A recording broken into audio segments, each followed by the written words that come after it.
বিসমিল্লাহির রহমানির রহিম। শহীদ জিয়া রহমান কলেজের একাডেমিক ভবন উদ্বোধন অনুষ্ঠানে উপস্থিত আছেন আমাদের প্রাণপ্রিয় নেতা জনাব ইঞ্জিনিয়ার শাহরির ইসলাম তহিন ভাই। আরও উপস্থিত আছেন জনাব মহিলা সংসদ সদস্য জনাব রেহানা আক্তার রানু, উপস্থিত নেতৃবৃন্দ, সবাই হিন্দু ভাইদেরকে শুভেচ্ছা। আজকে একটা আনন্দঘন দিন।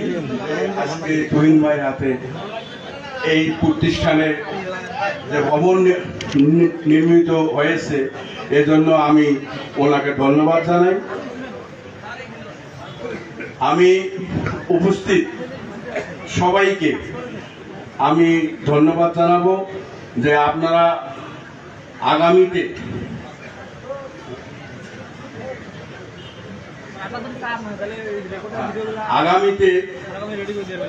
আপনারা সবাই তহিন ভাইয়ের কাছে অনুরোধ রাখবেন আগামীতে যেন এই কলেজ সরকারিকরণ করা হয়, তাহলে এই এলাকার মানুষের মনের আশা পরিপূর্ণ হবে।